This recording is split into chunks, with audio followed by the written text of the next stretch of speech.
আসসালামু আলাইকুম, আশা করি সবাই ভালো আছেন। দেখেন তো আমার হাতে যে লতাটা, এই লতাটা আপনারা চিনেন কিনা। এক এক দেশে এক এক নামে ডাকে। কেউ বলে জার্মানি লতা, কেউ বলে পাকিস্তানি লতা, কেউ বলে জয়শিরা লতা। যে যে নামেই চেনেন না কেন, এটা কিন্তু অনেকের কাজে লাগে। আপনারা জানেন যে কারো যদি হাত কেটে যায়, এটা পাতা রসটা দিয়ে দিলে রক্ত পড়া বন্ধ, তাই না?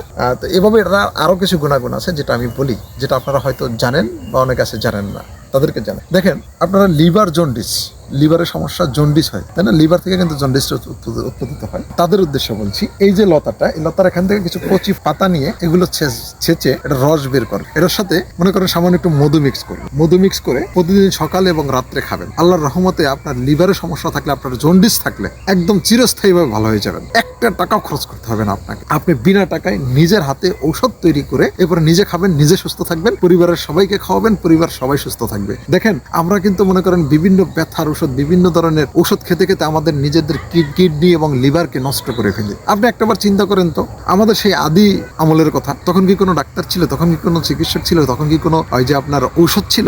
ছিল না। তারা কিভাবে বেঁচে ছিল? এই ধরনের জঙ্গলার গাছগাছরা ঔষধ বানাই তারা খেয়েছে।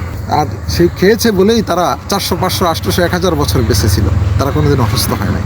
তো সেই চিকিৎসা যদি আপনিও চিকিৎসা নিতে পারেন, আল্লাহর রহমতে আপনিও সারা জীবন সুস্থ থাকবেন, ডাক্তারের কাছে যেতে হবে না। এ ধরনের ভিডিও পেতে আমার সাথে থাকবেন। ভালো লাগলে ভিডিওটি শেয়ার করবেন। সবাই ভালো থাকবেন, সুস্থ থাকবেন। আল্লাহ হাফিজ।